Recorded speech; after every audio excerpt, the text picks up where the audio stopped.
Ya. Jadi multiversal. Jadi kalau kita tahu alam semesta itu namanya universal, ini kita akan membahas tentang alam semesta yang banyak multiversal itu. Nah, itu kita akan secara ilmiah dan bukan secara dogmatis atau mistis dan lain-lain. Saya lanjut. Ya. Intinya adalah pertama dari kosmologi, ya. Jadi kosmologi adalah suatu studi alam semesta yang mempelajari alam semesta secara keseluruhannya, yaitu baik dari kelahirannya, prosesnya, sampai dengan nasib akhirnya. Jadi dari situ kita mempelajari ada suatu ilmu pengetahuan yang seperti itu saat ini yang mempelajari tentang kosmologi, ya studi alam semesta. Kemudian studi ini telah banyak mengalami transformasi dan sangat lambat perkembangannya ya. Jadi karena apa? Karena studi alam semesta saat ini hanya berdasarkan dogmatis, ya, mistis dan tahayul gitu, ya. Sehingga pemahaman mengenai kosmologi mengalami evolusi yang sangat lambat. Ya, jadi kalau saya tanya, misalnya kita orang Muslim gitu ya, tanya tentang asal usul kejadian itu, ya udah dia bilang kun fayakun, percaya aja udah jadi, seperti itu. Nah jadi alam semesta pelajaran tentang itu tidak ada sama sekali ya, kecuali kalau kita baca secret doctrine dan lain-lain itu ada ya. Sehingga mengalami evolusi yang sangat lambat ya, seperti itu. Sehingga tahapan pelajaran kosmologi sampai saat ini akan saya bahas dalam slide berikut ini. Ya, revolusi pertama dalam kosmologi diantarkan oleh pengenalan teleskop pada tahun 1600-an ya. Dengan bantuan teleskop, Galilei memperluas karya astronom besar lainnya seperti Nicolaus Copernicus dan Johannes Kepler. Nah, sehingga mereka mampu membuka kemegahan langit untuk pertama kalinya bagi penyelidikan ilmiah yang mendalam ya. Jadi kemajuan tahap pertama kosmologi itu memuncak dengan adanya karya dari Isaac Newton yang pada akhirnya menetapkan hukum fundamental yang mengatur gerakan benda-benda angkasa. Sehingga sebagai pengganti sihir dan mistik, hukum benda angkasa ini dipandang sebagai subjek yang dapat dihitung dan dikembangbiakkan dan dapat dikalkulasi. Waktu itu juga ada perhitungan mengenai komet, datang meteor kapan waktunya, secara ilmu falak itu bisa dapat dihitung. Jadi mereka bukan berdasarkan sihir dan mistik saja. Nah, itu pun juga ada beberapa korban untuk tahun 1600 yang dibunuh, yang dimana karena memang tidak sesuai dengan dogmatis, ajaran-ajaran dogmatis. Kemudian masuk revolusi kedua. Revolusi kedua dalam kosmologi dimulai dengan pengenalan teleskop besar ya. Nah, jadi pada abad ke-20. Jadi contohnya seperti teleskop di Mount Wilson dengan cermin reflektor besar sebesar 100 inci ya. Jadi masih tahun 1920-an, astronom Edwin Hubble memakai teleskop raksasa ini untuk menggulingkan menggulingkan dogma yang berabad-abad ada yang menyatakan alam semesta itu statis dan kekal gitu. Jadi memang kalau kita lihat bahwa alam semesta zaman dulu itu sebelum adanya teleskop raksasa ini mereka statis dan kekal gitu. Memang alam semesta ya seperti itu, nggak berevolusi dan kekal, usianya tanpa batas. Tapi setelah ditemukannya dengan teleskop itu, dia menunjukkan galaksi-galaksi di alam semesta bergerak menjauhi bumi dengan kecepatan yang sangat luar biasa. Ya. Dan di situ ada teori bahwa alam semesta mengembang dan meluas. Itu diperkuat dengan teori relativitasnya Einstein.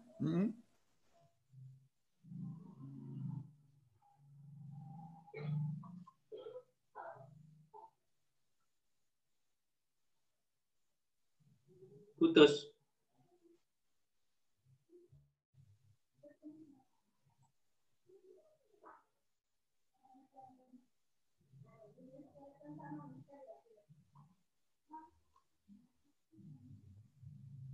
Mas Timo.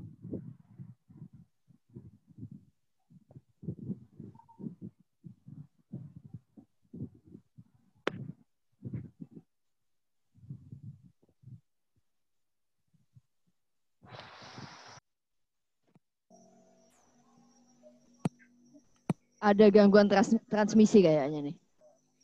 Kayaknya freeze ya. Screen-nya Bimo.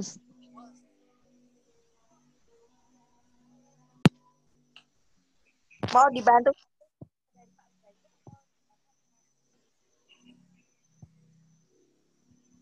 Coba tabelnya Mbak Yu.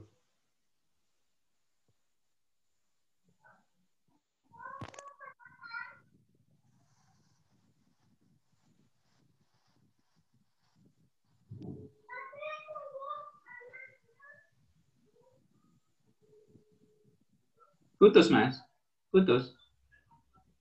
Oke ya sudah. Salam.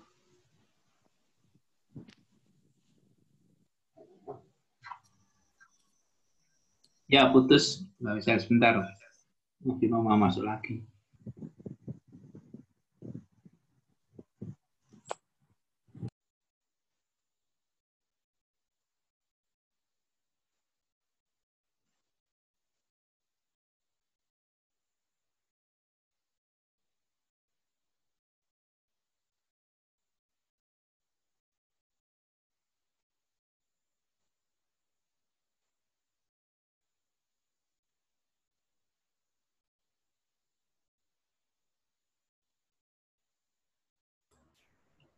Di-unmute dulu, Bro Bimo.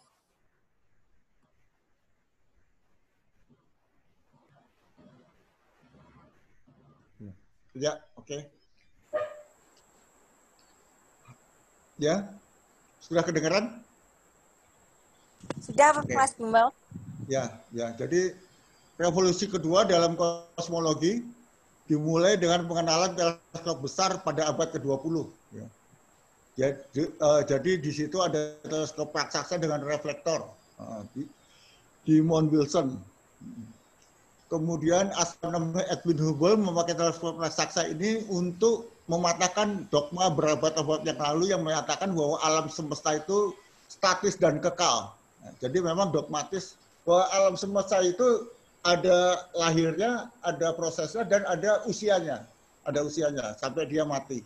Nah, alam semesta dengan menunjukkan galaksi dengan teorinya dari teleskop itu dia bisa menunjukkan galaksi-galaksi di alam semesta bergerak menjauhi bumi dengan kecepatan luar biasa. Dan bahwa alam semesta itu mengembang dan meluas. Ini memperkuat teori relativitas umum dari Einstein yang menyatakan bahwa ruang waktu bersifat dinamis dan melengkung, bukan flat atau linear. Ini menjadi penjelasan masuk akal pertama mengenai asal mula dari alam semesta. Bahwa alam semesta itu berawal dengan ledakan raksasa yang disebut Big Bang. Big Bang. Jadi ada ledakan raksasa, kemudian Big Bang, membuat bintang-bintang dan galaksi terlempar keluar di angkasa raya. Dengan rintisan dari Josh Gamow dan Fred Hoyle, maka kita dapat mengenal asal usul unsur kimia yang ada di bumi dan ruang angkasa itu. Nah, sehingga kita bisa memunculkan atau memberikan uraian tentang evolusi alam semesta. Oke. Jadi di sini bumi yang tadi Einstein bilang masalah bahwa semua alam semesta itu melengkung. Misalnya kita lihat bumi, bintang yang sesungguhnya yang kita lihat lurus, padahal bintang yang sesungguhnya ada yang di balik matahari tersebut. Gitu. Karena terjadi gravitasi di alam semesta, sehingga semua itu tidak ada yang lurus tapi melengkung dan lain-lain. Nah, ini Big Bang. Jadi teori yang kedua ini, alam semesta semakin besar mengembang sejalan dengan waktu. Jika mundur ke masa lalu, berarti alam semesta makin kecil dengan segala sesuatu yang mengkerut dan bertemu di suatu titik. Jadi bahwa semua materi sebelum alam semesta mengembang berada dalam suatu masa titik yang mempunyai volume nol. Jadi lebih kecil dari elektron. Alam semesta kita tadi ada itu adanya Big Bang, dia meledak. Yaitu sehingga ada mengembang dan seterusnya menjadi alam semesta yang seperti yang kita ketahui saat ini. Itu evolusi kedua.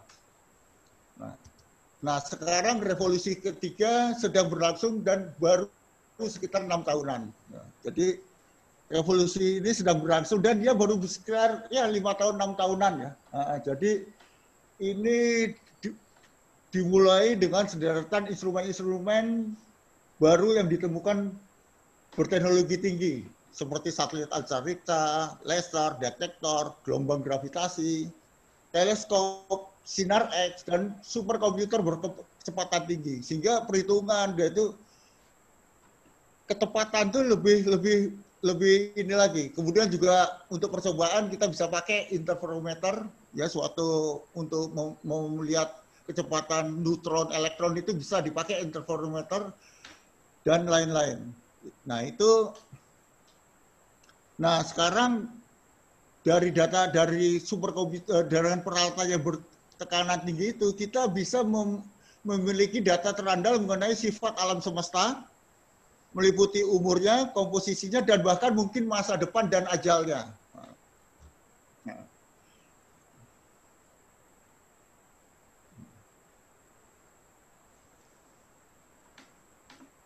Dan kita juga sadar, alam semesta itu mengembang dengan mode tak terkendali. Berakselerasi tanpa batas menjadi semakin dingin seiring waktu. Jika terus berlangsung, dia akan menghadapi big freeze, ya, big freezes, di mana alam semesta itu menuju kegelapan dan dingin, dan semua makhluk berakal akan musnah. Nah, semuanya akan musnah di semua itu. Siapapun itu akan musnah. Ya, jadi bukan di planet bumi aja, tapi juga Bima Sakti dan lain-lain yang dalam lingkup alam semesta kita ini.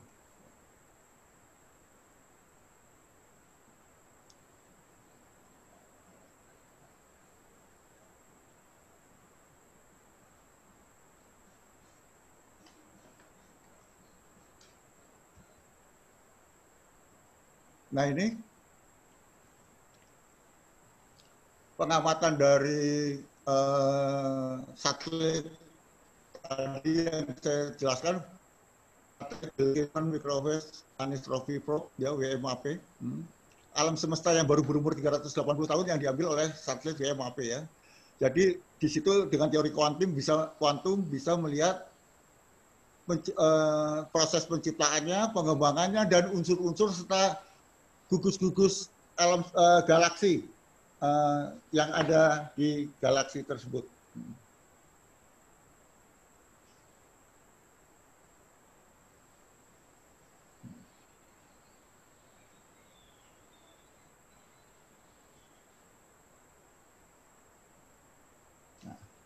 Jadi bisa dijelaskan secara urut gitu, Mas Bimo. Yang kiri atau yang kanan, yang tengah? Ya, dari bukti kelahirannya nanti ada Pak Wid ya, kelahirannya sebelah kiri ini sampai ini kelahirannya sampai dia mengembang sampai dia akan dalam menuju kegelapan, Pak. Ini nanti di belakang ada Pak Wid, saya ini kan ya masukkan nanti. Saya jelaskan tentang tahapan alam semesta sampai dia mengalami era kegelapan. Oke. Ya. Oke, ya. Nah, dari satelit WAP itu menunjukkan bahwa materi tampak yang kita lihat di slide kita, termasuk gunung, planet, bintang, dan galaksi hanya menyusun 4% dari total materi. Dari total materi yang ada di alam semesta ini, Pak. Materi dan energi di alam semesta. Dari 4% itu mayoritas berbentuk hidrogen dan mungkin hanya 0,03% yang berbentuk unsur besar. Sebagian alam semesta terbuat dari material yang tak tampak, yang misterius, yang asal-usulnya tidak dapat kita ketahui. Sehingga istilahnya adalah materi yang tidak tampak itu, ya dark matter. Jadi yang kita teori yang pertama di revolusi kedua itu bahwa semua asalnya dari atom hidrogen, Big Bang, yaitu muter cuma hidrogen, dan alam semesta itu hanya ruang hampa kosong itu, rupanya itu salah, Pak. Setelah mereka ke sana, rupanya ada 23% alam semesta yang terbuat dari unsur yang aneh dan tidak diketahui pasti asal usulnya. Kemudian juga 73% energi alam semesta itu juga tidak dikenal. Ada energi-energi yang tidak kita tahu, yang kita tidak tahu di dalam bumi ini. Karena apa? Kalau kita di bumi ini kan dibatasi oleh ozon dan oksigen ya di dalamnya itu. Jadi begitu mereka melakukan perjalanan di ruang angkasa sana ke atas, mereka menemui material-material yang sampai sekarang ini 73%-nya tidak diketahui. Yang mereka bilang dan energi itu sekarang menciptakan medan anti-gravitasi baru yang mendorong galaksi saling menjauh. Dan akhir alam semesta itu sendiri akan ditentukan oleh dark energy tersebut.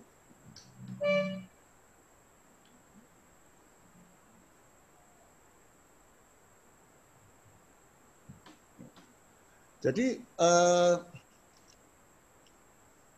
menarik. Ya. Dari misi WAP itu kita bisa tahu nanti sampai kapan umur itu alam semesta itu seperti apa gitu ya. Mungkin dari sini ada pertanyaan atau tidak kira-kira, atau saya lanjut? Iya, kalau saya boleh tanya, itu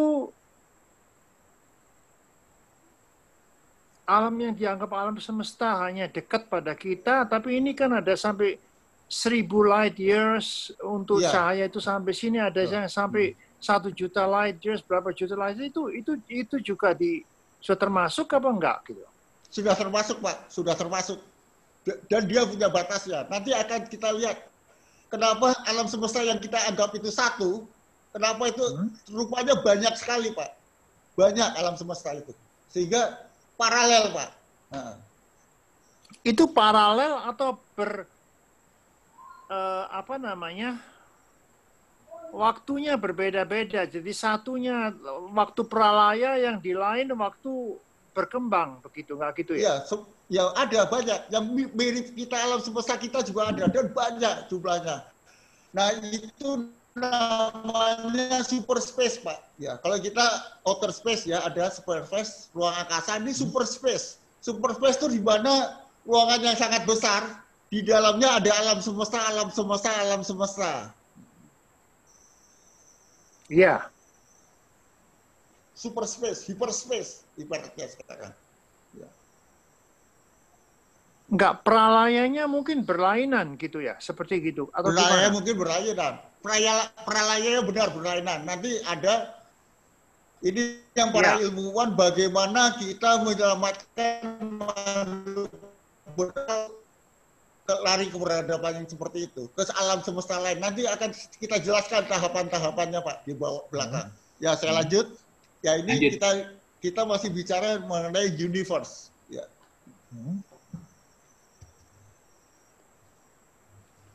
Nah, sekarang kita mengenai kosmologi alam semesta saat ini. Ya. Nah, ini kita membicarakan umur alam semesta universal kita. Ya. Jadi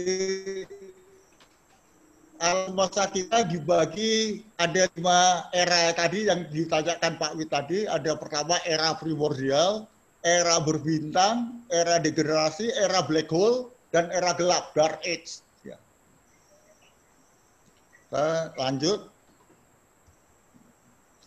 Nah, pertama adalah di tahap pertama alam semesta mengalami perluasan pesat serta pendinginan yang pesat.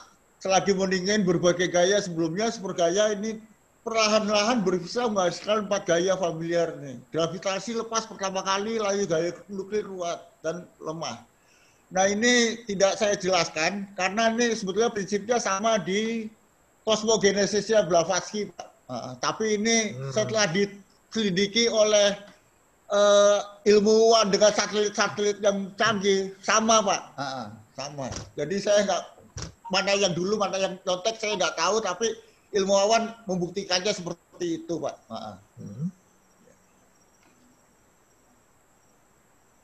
Jadi seperti itu. Nah, saya jelaskan, nggak terlalu saya jelaskan.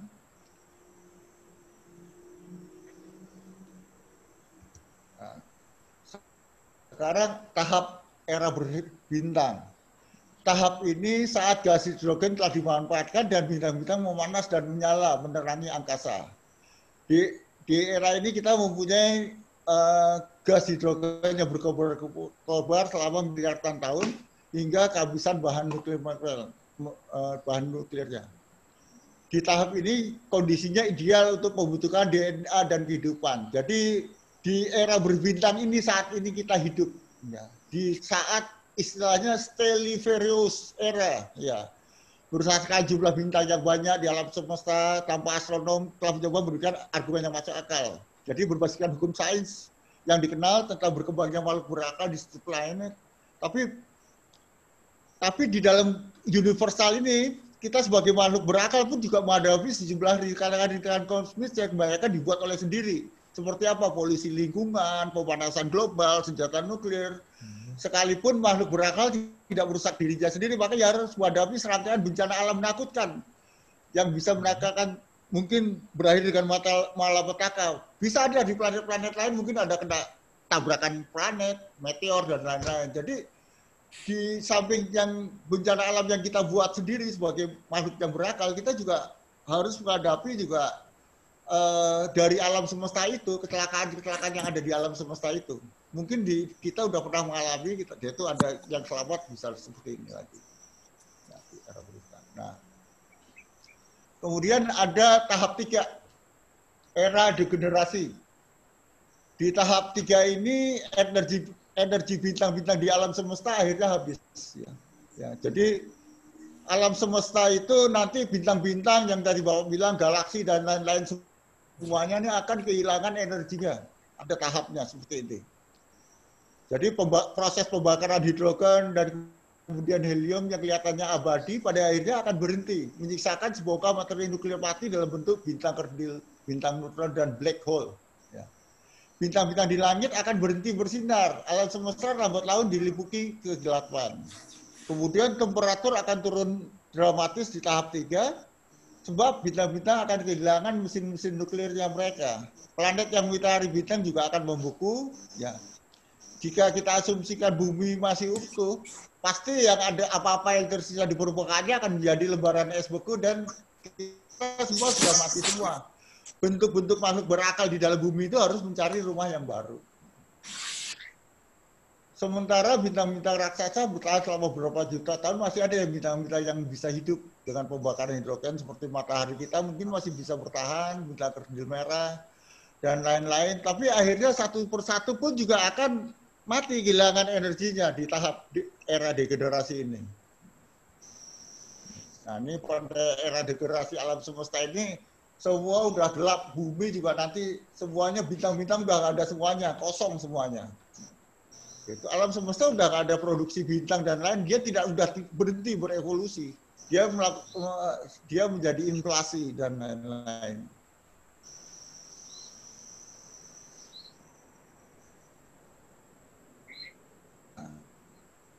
Era degenerasi tadi ada namanya era black hole. Di tahap 4, ya, mungkin 40 sampai 100 tahun, satu-satunya sumber energi adalah penguat energi yang lambat dari black hole. Sebagaimana ditunjukkan oleh Jacob Bertelsen dan Stephen Hawking, black hole tidaklah betul-betul gelap. Mereka sebetulnya memancarkan sejumlah energi redup disebut penguapan. Ya. Tapi memang kalau udah ada black hole saling mengisap, jadi alam semesta ini nanti akan menggerut lagi dan peralaya, ya. Di era kegelapan lah nanti istilahnya, ya, di era kegelapan. Nah, begitu kita masuk ke era kegelapan, semua planet-planet itu nggak ada. Gelap, semua habis alam semesta kita ini. Maksudnya universe kita ini, bukan yang multiverse, ya, bukan hyperspace, ya. Ya, jadi universe kita ini habis gelap. Ya, di tahap ini alam semesta hanya secara perlahan menuju kematian. Panasnya juga habis, energi habis, dan pada titik ini atau atom sendiri hampir berhenti, bahkan mungkin juga dia sudah nggak ada energinya lagi. Itu dia hanya tinggal partikel hitam aja semuanya, udah nggak ada kehidupan sama sekali. Manggung, kosong melompong lah seperti ini. Nah ini tahapannya, tahapan after Big Bang ini. Nah ini dalam waktunya cepat ya. Tapi ini sebetulnya secondnya ini ada 300 tahun, 300 miliar tahun, juta tahun, 5 miliar tahun. Ada, jadi di sini ada Big Bang, universe. Ini masing-masing pembentukan di kita, era radiasi, matter domination, yaitu star galaxy form, yaitu kelahiran matahari di umur 5 miliar, kemudian 38 miliar tahun kemudian ada timbul materi di universe. 700 juta tahun kemudian ada makhluk-makhluk primitif, 200 juta tahun. Kemudian ada dinosaurus, mamalia muncul 50 juta tahun, ada 65 juta tahun, ada dinosaurus. Kemudian 600.000 tahun yang lalu ada Homo sapien, asal mula manusia, yaitu ada 100.000 tahun yang lalu ada supernova. Nah, saat ini kita kecilkan, tahun 1045 ada Crab supernova, yaitu 1609 ada Galileo tadi teleskop. Tahun 1905 Einstein menemukan teori relativitas. Kemudian 1929 ada Hubble tadi menemukan bahwa alam semesta itu mengembang. Kemudian tahun 64 sampai tahun 1993 teleskop Hubble diluncurkan, yaitu nanti kita akan melakukan penyelidikan. Itu sudah diketahui bahwa awal mula alam semesta sampai akan berakhirnya alam semesta. Nah, jadi nanti ada 100 juta tahun ada alam semesta ini akan stellar era N. Ya kita udah pada ini semua. Jadi ada garis ini kita udah nggak ada semua nih di sini. Makhluk berakal. Nah ini years of future. Jadi masih lama tapi perlu kita pelajari juga kosmogenesis ini karena memang dengan pengetahuan memang ada ilmunya seperti itu. Nah ini pertanyaannya, bisakah makhluk berakal itu bertahan menghadapi yang seperti ini? Nah makhluk berakal juga ada eranya. Nah, ini ada evolusinya, bukan alam semesta juga berevolusi, manusia pun juga berevolusi. Nah ini kita lihat, jadi ada namanya Nicholas Kardashev, ya dia fisikawan, ya. Dia mengklasifikasikan peradaban berdasarkan konsumsi energi mereka dan hukum termodinamika. Jadi peradaban diukur dari seperti ini nanti ya. Nah, jadi saat memindai angkasa untuk mencari tanda-tanda makhluk berakal, fisikawan tidak mencari misalnya sosok hijau kecil lucu seperti ET atau UFO atau apalah seperti yang orang-orang itu lihat itu loh. Kadang-kadang kalau lihat UFO tuh tahunya ET itu kayak apa. Lebih lucu lagi kalau ketemu makhluk angkasa luar nanti pengen nanya agamanya apa gitu loh. Lebih parah lagi itu. Ya, ditanya mereka pasti nanyanya seperti itu. Kalau orang Indonesia fisikawannya, tapi kalau orang lain mungkin enggak. Yaitu fisikawan itu dia itu tapi melihat majunya peradaban dari output energi yang diam gitu. Jadi peradaban itu dibagi tipe 1, 2 dan 3. Nah, kita ini masih tipe 1 ya. Yang peradaban tipe 1 itu apa? Kita belum juga melewati peradaban tipe 1 itu. Nanti kita jelaskan di sini. Peradaban tipe 1 itu adalah peradaban yang memanfaatkan bentuk energi planeter. Energi planet yang kita ada di planet kita sendiri. Energi batu bara, kemudian energi minyak, kemudian matahari yang sampai ini seperti itu. Dia Dia cuma menggunakan yang ada di planetnya dia, gelombang laut, ya, energi baru terbarukan dan lain-lain lah. Dia masih memakai seperti itu.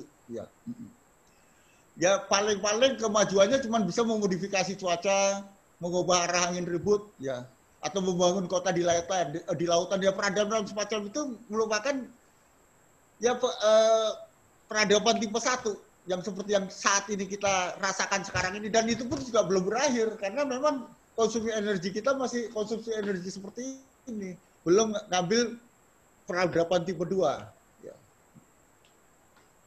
Nah,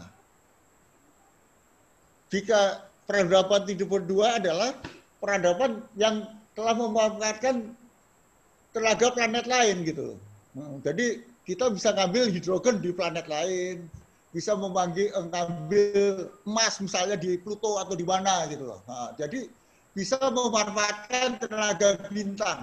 Itu peradaban tipe 2. Kita masih peradaban tipe 1. Ya gimana kita mau menuju peradaban tipe 2? Orang misalnya nih 17 Agustus tambang salib ribut gitu loh. Kayak gitu-gitu yang kecil-kecil itu masih dipikirkan gitu.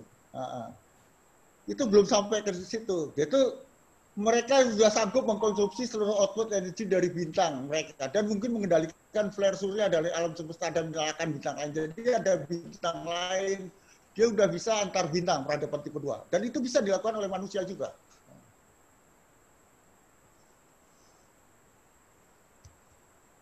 Kemudian ada peradaban tipe 3. Jika tenaga surya ini udah planet-planet yang induknya ini udah habis di rasi kita bisa memanfaatkan galaksi lain. Ya.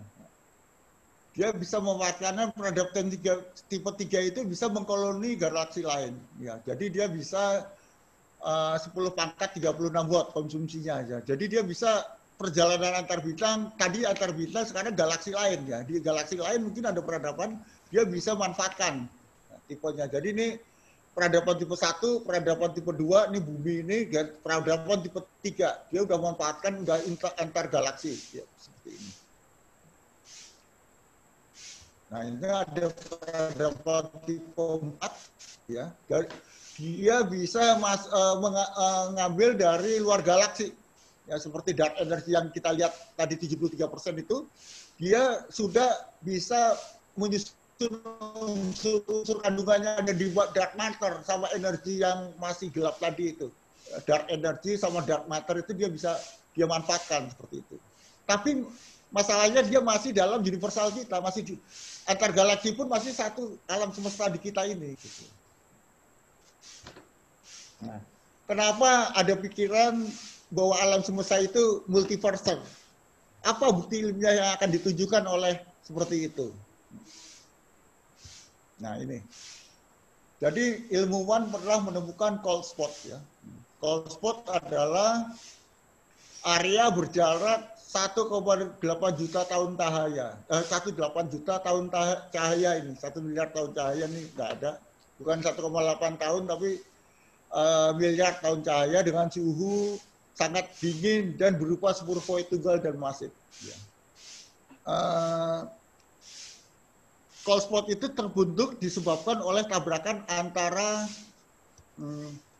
semesta kita dan semesta lain. Itu ada di, kalau kita lihat di itu di mana, di gambar planet itu paling kanan kecil itu itulah cold spot itu. Jadi di ujung alam semesta itu ada terbentuk cekungan itu, rupanya dia pernah tabrakan di alam semesta dengan alam semesta, dan materinya pun juga dinginnya sama super void dan masif. Nah itu sama ilmuwan sekarang itu dia bilang bahwa itu terjadi akibat tabrakan dengan alam semesta lain, sehingga alam semesta itu akan seperti ini ya seperti ini alam semesta kita, ini alam semesta lain yang hitam ini super space, hyperspace ya.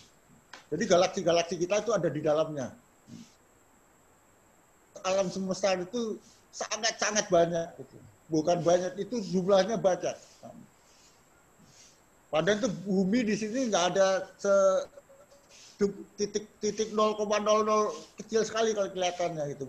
Ini Bima Sakti dan lain-lain gitu seperti itu. Nah, kalau kita bisa mencapai peradaban keempat seperti itu, kita bisa melakukan perjalanan antar galaksi di mana alam semesta lain itu masih layak untuk dihuni dan menyelamatkan makhluk-makhluk yang ada di dalam alam semesta kita yang saat. Dan itu masih lama. Itu. Nah ini pasti ada timbul ya. Seperti apakah alam semesta lain itu? Gitu. Ya, jadi setiap kali alam semesta itu tercipta bertunas dari alam semesta lain, konstanta fisikanya akan berbeda dari yang aslinya. Pasti akan menghasilkan hukum-hukum fisika baru. Nah, jadi beda fisika yang ada di dalam alam semesta kita dengan alam semesta lain itu akan beda. Nah, tapi kuncinya ya, untuk memahami itu adalah bagaimana alam semesta kita itu tercipta gitu. Nah, jadi kadang-kadang waktu kita alam semesta tercipta itu kan semua itu bukan terjadi ada kebetulan ya, probabilitasnya kan dia berputar itu kan beda-beda dengan alam semesta lain seperti itu. Nah, itu bisa dicari mana yang sama, mana yang enggak itu. Karena jumlahnya ada banyak sekali. Nah, tapi kita di sini ada pegangan teori kuantum ya. Nah, jadi teori kuantum itu adalah bahwa semua kemungkinan teori kuantum itu ya, suatu peristiwa yang memiliki probabilitas untuk terjadi itu sangat kecil dan atau tidak mungkin, atau sangat tidak mungkinnya peristiwa itu dapat terjadi gitu dengan teori kuantum itu. Jadi seperti kita perjalanan alam semesta dan lain-lain itu nanti dengan teori kuantum itu juga akan dapat dilakukan. Nah, seperti nanti perjalanan antar swasta, antar planet dan lain-lain itu akan nanti dia juga teori kuantum itu juga akan berkembang sampai saat itu.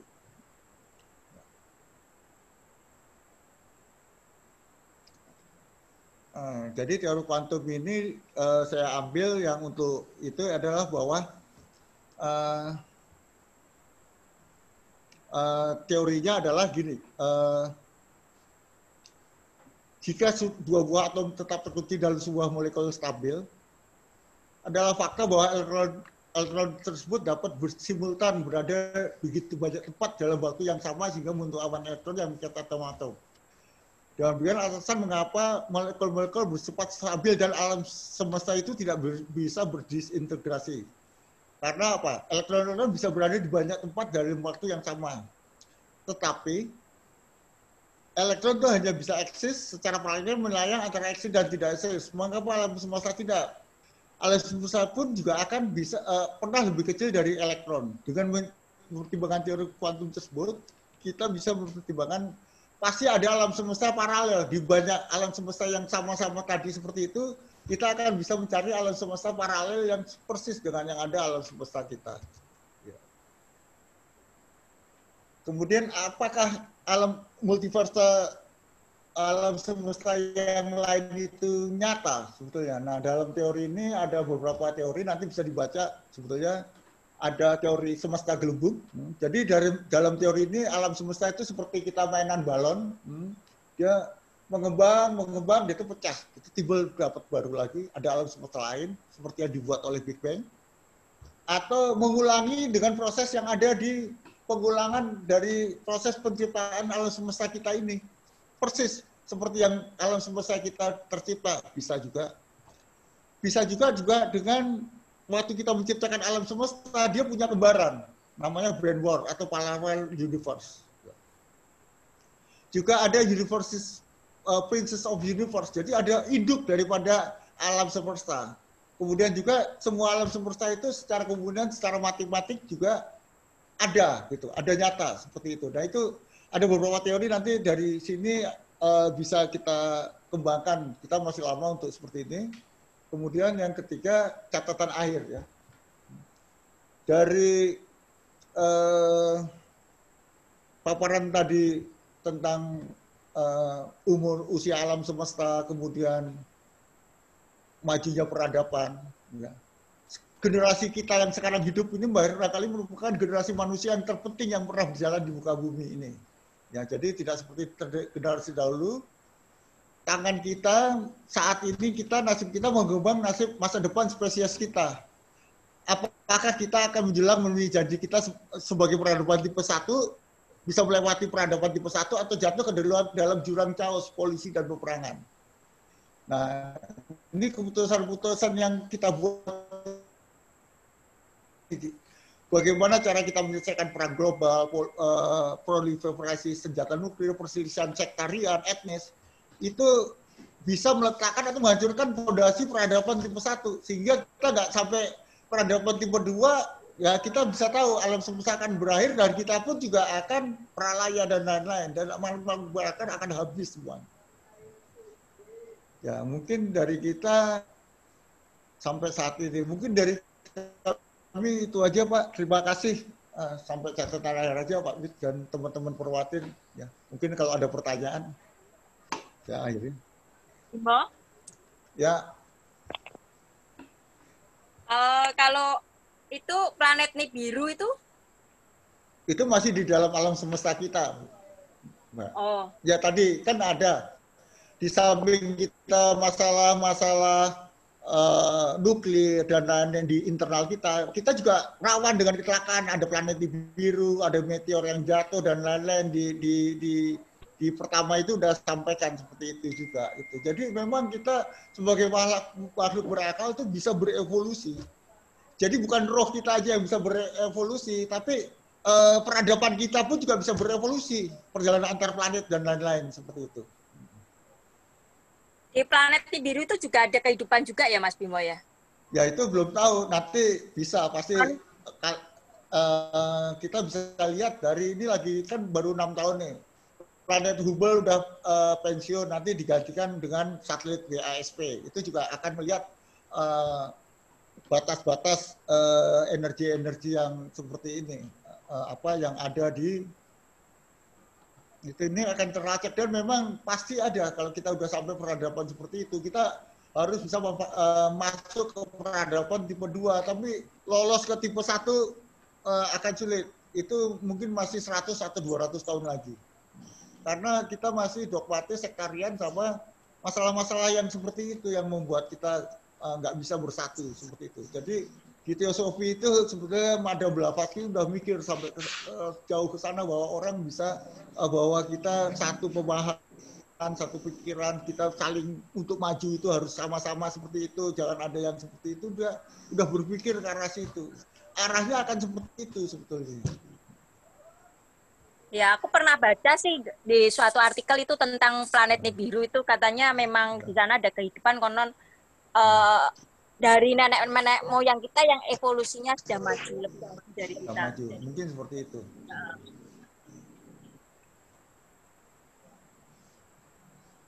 Ini dari siapa? Ini dari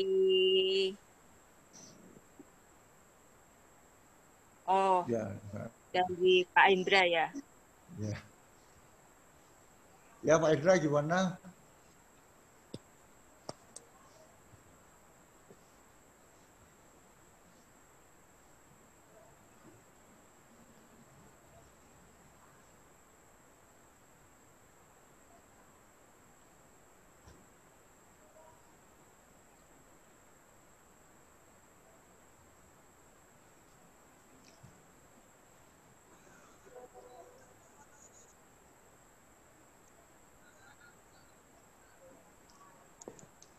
Mungkin selamat sore.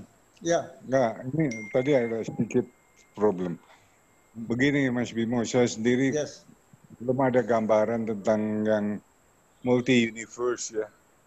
Yang saya tangkap pemahaman tentang universe ini yang sekarang ini berarti udah out of date dari yang udah bukan lagi yang sekarang ya. Ini yang saya tangkap Anda mengatakan bisa aja ini false information ya. Tapi bukti-bukti ilmiah sudah ada. Jadi gini Pak, bukan out of date. kita masih masuk peradaban 1. Kita belum bisa memanfaatkan tentang galaksi-galaksi yang ada. Oh, jadi maksudnya sudah diketemukan, tapi belum ada yang bisa menjelaskan entitas-entitas apa yang ada di sana, kan? Seperti yang ditanya Ibu Yo tadi, apa ada kehidupan di sana?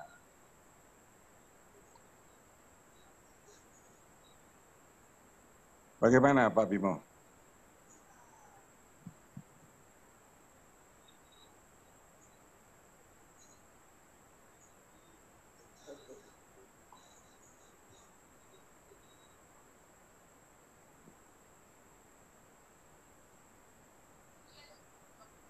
Wah, ketendang keluar lagi tuh Bimo. Oh. Kenapa? Anu lagi? Oh iya. Oh enggak, kok masih kok. Cuman nggak tahu ada gangguan mungkin. Bim, kau dengar nggak tadi pertanyaannya Pak Hendra? Iya. Atau kelewatan? Udah, dengar, ya.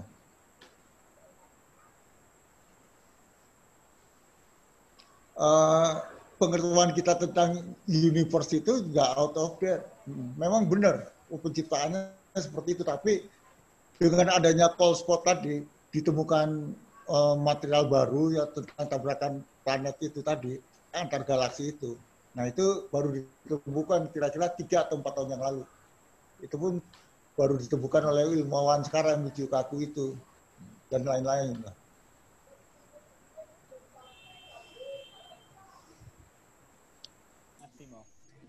Komentar dikit ya.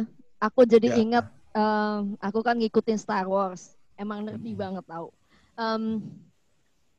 Selalu kan disebutkan misalnya planet Tatooine gitu kan, tempatnya si Luke Skywalker. Itu kan benar-benar total terraforming.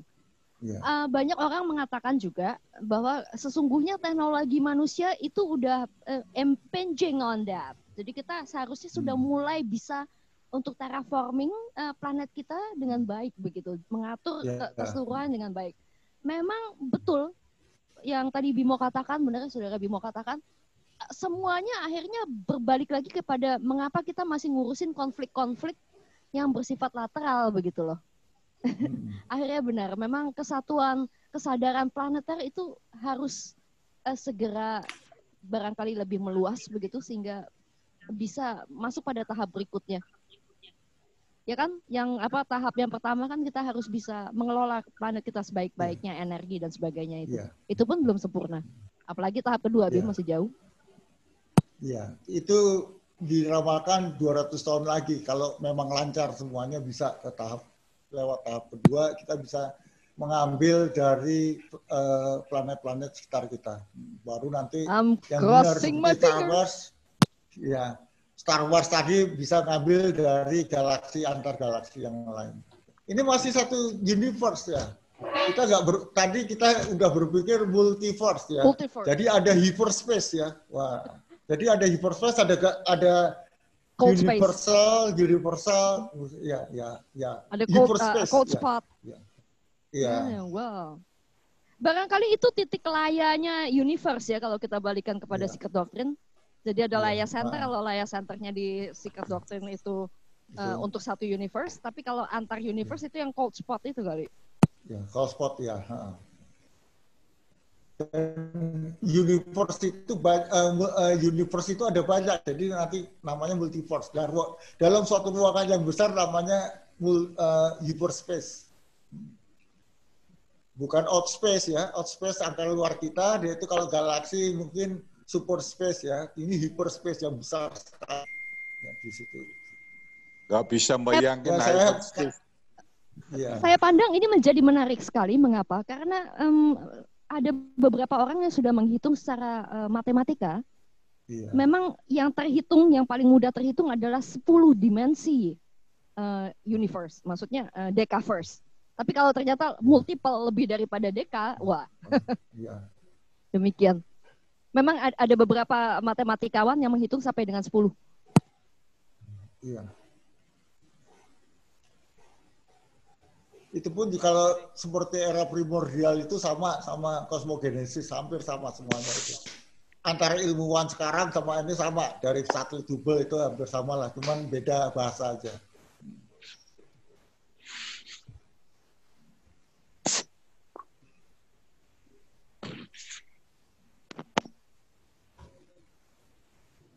Cek.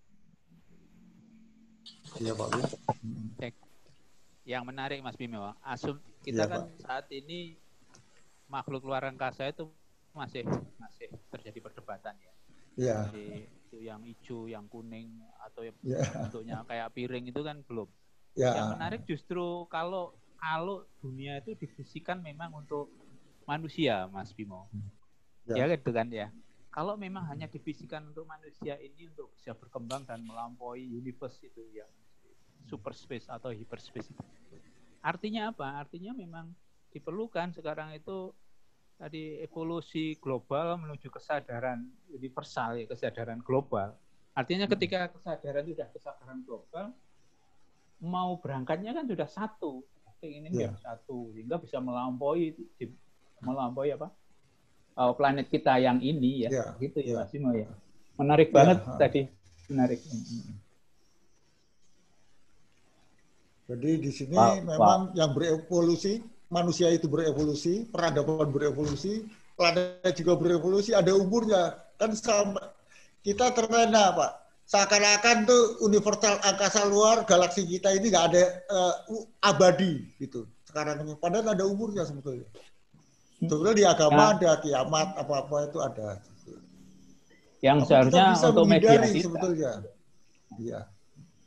Harusnya kita explore ya Mas Bimo. Itu. Ya. Keren.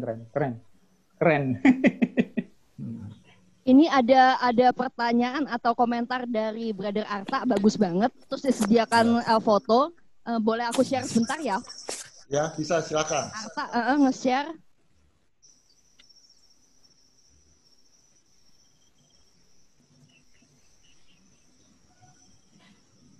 Kata Brother Arta tadi, ini mungkin penggambaran tentang multiverse versi Hindu zaman dulu, ya. Wah, ini ada memang sudah dilihat, ini. Jadi banyak sekali multiverse di sini.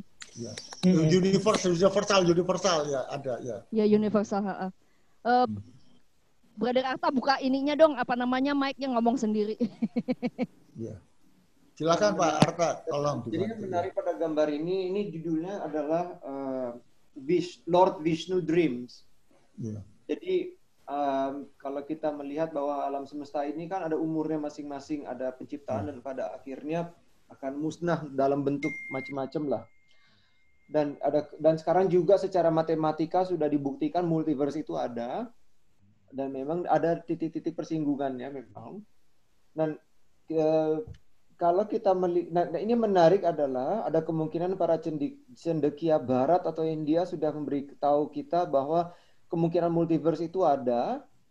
Dari gambaran ini, kalau kita mau lihat gambarnya secara detail, itu kita bisa lihat di bawah Lord Vishnu itu begitu banyak gelembung-gelembung berisikan. Ya itu benar. Ya, image-image itu juga untuk memberitahukan bahwa semua alam raya itu multiverse itu juga fana. Suatu saat nanti akan pecah karena gelembung itu kan cuma sementara waktu. Ya. Cuma nggak tahu kapan pecahnya itu. Itu sangat menarik karena juga yang sangat menarik gambar ini adalah title-nya adalah Lord Vishnu's Dreams. Jadi semua multiverse ini adalah his dreams. Ya begitulah. Mungkin itu yang saya bisa sharing. Mas Arta. Ya. Kalau kita lihat para pelaku spiritual yang banyak ya, itu yang dia memproyeksikan dirinya dari dia sudah naik ke dimensi-dimensi atas sampai ke planet-planet, sampai ke universe gitu ya, atau multiverse tadi ya, hyperspace dan sebagainya. Itu kan beliau itu sudah sampai di sana. Apa ini ya Mas Arta ya? Apakah sebetulnya itu adalah hanya sebetulnya apa? Secara spiritual itu sebetulnya bisa dirambah begitu. Dan di sana bisa belajar memang. Gimana? Kalau umpamanya begini, tadi Mas Bimo menyatakan bahwa materi yang ada di bumi itu hanya sekian persen ya. 0,0 begitu kan? Sekian persen. Nah, Kalau energi juga begitu. Ya, sama, Pak. Ya. Artinya apa? Sangat tidak mungkin manusia kita ini untuk melampaui dimensi-dimensi itu kecuali dengan mungkin alat yang bisa mengatasi itu gitu ya. Apa artinya begini, saya ulangi, apakah itu hanya dimensi? Jadi hyperspace itu adalah memang hanya bisa dilalui oleh media-media kita gitu, yang spiritual begitu. Jadi harus spiritual dulu baru kita merambah ke sana. Maka gambarannya adalah yang seperti di-share oleh Mas Latif, Mas Arta. Gimana Mas Arta? Kalau dari apa yang saya pelajari, baik dari teosofi maupun dari sumber non-teosofi, itu ada dua, secara garis besar itu dibagi dua. Satu, alam raya ini multiverse, jadi ada universe-nya sendiri-sendiri dan itu bukan beda dimensi, cuma beda alam, beda lingkungan, beda bubble seperti di gambar tersebut. Itu satu. Tapi kadang-kadang bubble-nya ada kesinggungan. Yang kedua, prinsip bukan multiverse tapi multidimensional. Jadi ini yang berbeda lagi. Nah, jadi kayak kalau di kalangan para magi atau di dunia arkanum itu ada istilahnya namanya planes. Jadi alam-alam, dimensi dari alam, berbagai macam alam yang sebenarnya exist pada saat yang sama di lokasi yang sama, cuma beda frekuensi saja.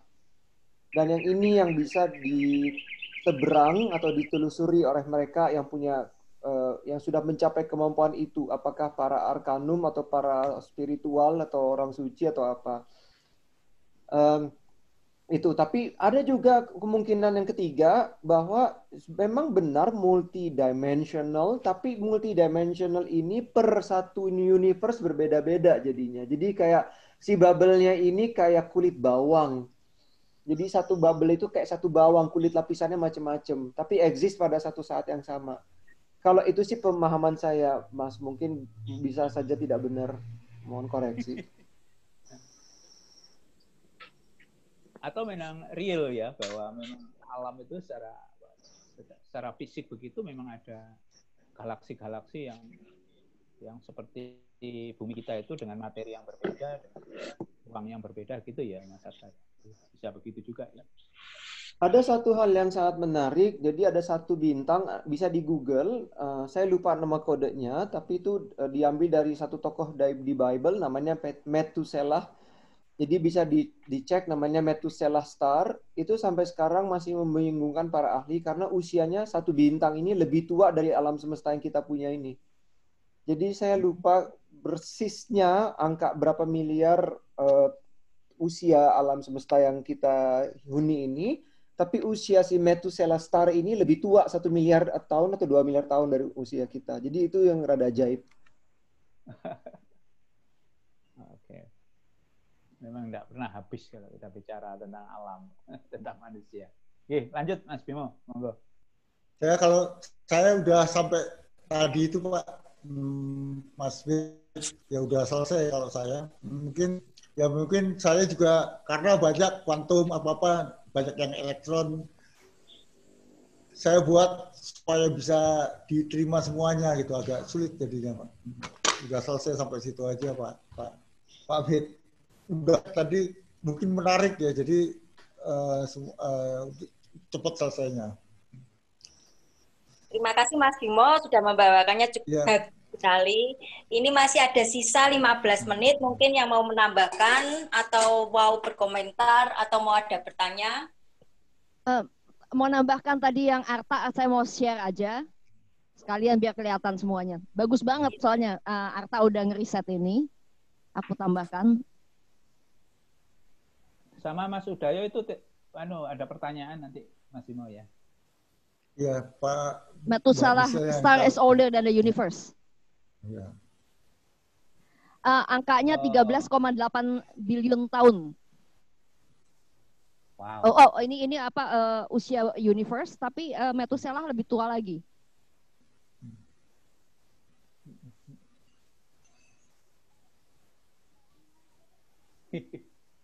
Usianya 14,27 billion tahun.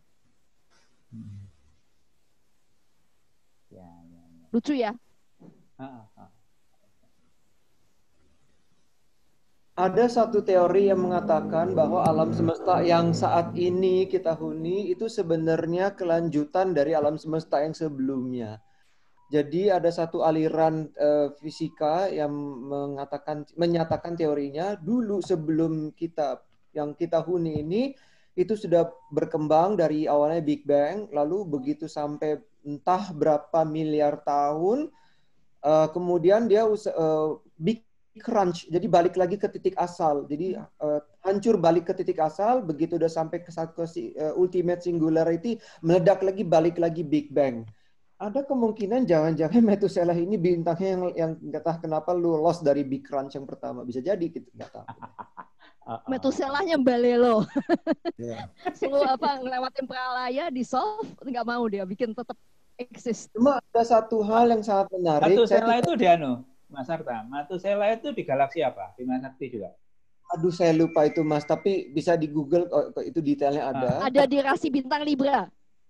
Ada satu lagi yang sangat menarik, saya tidak tahu ini benar atau enggak. Kalau pernah lihat film Hollywood yang judulnya Lucy, yang mainnya Scarlett Johansson, di mana di situ itu memang banyak sci-fi-nya sih, di mana katanya kalau otak manusia berkembang sampai 100% kemampuannya kepake, jadi ajaib macam-macam. Itu ada satu momen di mana dia travel back in time, balik ke manusia, bukan manusia, jadi makhluk sejenis kera yang punya intelijensia pertama yang disebut leluhur semua jenis manusia yang disebut sebagai Lucy. Nah, pas dia udah ketemu Lucy, dia mental balik lagi sampai titik awal bumi kebentuk, sistem tata surya kebentuk, mental balik lagi sampai pada saat alam semesta kebentuk. Saya tidak tahu kenapa, tapi saya merinding sekali melihat pas bagian di alam semesta raya terbentuk. Jadi bukan pada saat Big Bang-nya, sebelum Big Bang-nya. Itu saya nggak tahu dari mana direkturnya, sutradara filmnya dapat ilham dari mana, tapi itu adegan itu kalau buat saya merinding. Bisa dilihat di film Lucy. Itu di bagian dekat-dekat akhir filmnya.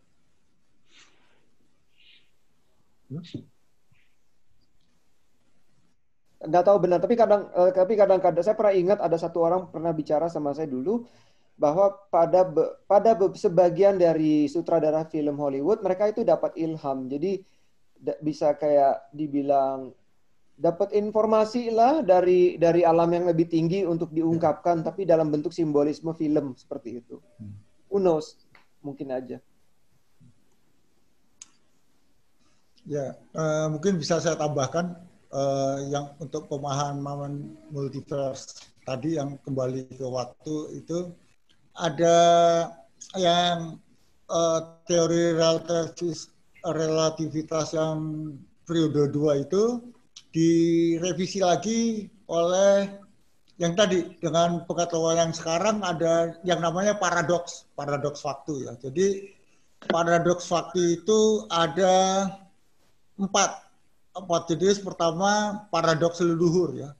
Dalam paradoks ini kita bisa mengubah masa lalu yang sedikit banyak menjadikan ini mustahil. Contohnya dengan pergi ke masa sangat lampau untuk menemui dinosaurus. Anda secara tidak sengaja menginjak mamalia kecil berbulu yang merupakan leluhur manusia. Dengan membebaskan leluhur Anda secara logika tidak mungkin eksis. Nah ini pertama ya, manusia tidak mungkin eksis. Kedua ada paradoks informasi. Dalam paradoks ini informasi datang dari masa depan. Artinya tidak memiliki sumber. Contoh, katakanlah seorang ilmuwan menciptakan mesin waktu dan kemudian pergi ke masa lalu untuk memberikan rahasia perjalanan waktu kepada dirinya sendiri satu. Rahasia perjalanan waktu tersebut tidak memiliki sumber karena mesin waktu yang dimiliki sang ilmuwan muda bukan lagi disebutkan olehnya tapi diserahkan kepadanya oleh dirinya yang lebih tua. Itu paradoks. Itu bisa juga paradoks informasi. Kemudian juga ada paradoks jenis kelamin dan paradoks Baker. Itu banyak, ada paradoks, ada 4 itu. Yang mungkin dari saya itu. Ya. Ada yang sesuatu yang memang fisika juga tidak bisa seperti itu. Ya mungkin dari saya itu Pak Wid dan teman-teman Perwatin semuanya. Nanti saya share bahan materinya udah saya Pak Udaya saya share tadi. Wih seru ya, asik loh. Seru, aku suka. Seru. sampai kita bertanya-tanya. Ada 19 menit, mungkin satu pertanyaan lagi atau mau yang menambahkan? Itu Mas Udayo tadi tanya itu. Mas Udayo ini. Tapi ya. udah dijawab sama Mbak Michelle. Iya. Oh, gitu. Dijawab, ya. Change on round. Saya nggak ngerti juga konsep change on round di teosofi. Iya, ini melampaui. Jadi benar-benar peralayanya setelah peralaya universe begitu. Iya. Tapi kan memang dikatakan setiap habis periode Manvantara, setelah itu ada peralaya. Udah gitu ada Manvantara lagi. Tapi memang konsepnya nggak jauh dari situ sih. Menggunakan inteligensia atau bentuk-bentuk ideasi, jadi cosmic ideation dari Manvantara yang lama akan diterapkan pada Manvantara yang baru. Nggak jauh dari situ juga sih.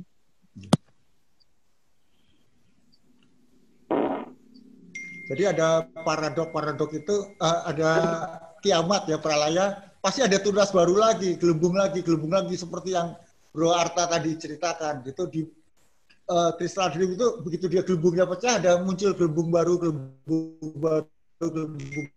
di hyperspace. Fisika yang baru.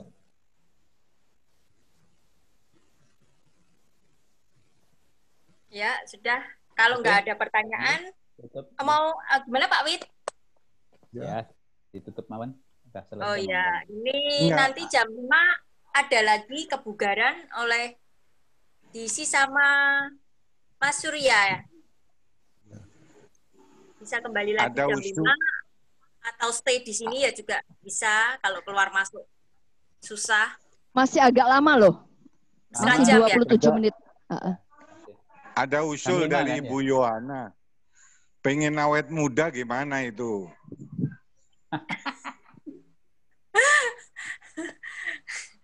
Kapan itu maksudnya?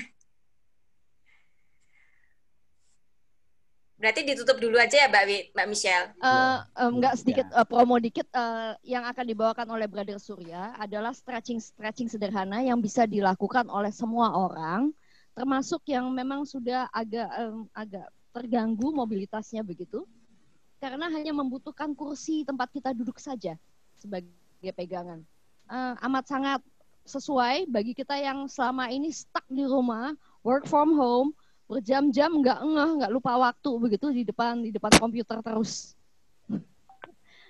Akan dilakukan stretching sederhana dan dia akan memaparkan, ada juga ada sesi question and answer-nya setelahnya, bisa ditanyain. Nah, kalau yang mau bawel-bawel nanyain deh. Mungkin apa resep awet muda barangkali Yohana bisa nanya ke dia. Ya.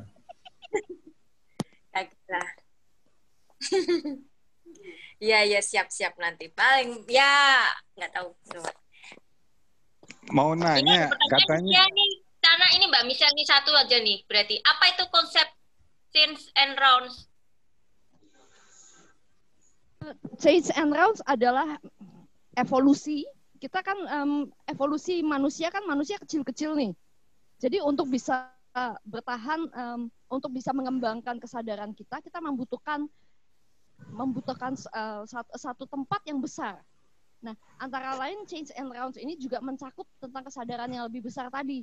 Misalnya evolusi bumi, ya, buminya kita tuh juga melalui evolusi. Demikian. Nah, sebenarnya di basic teosofi kan sudah dipelajari. Dan sebenarnya di basic teosofi yang diajarkan itu kebanyakan ngambil dari kosmogenesis. Jadi yang udah ikutan kosmogenesis nggak jauh sih.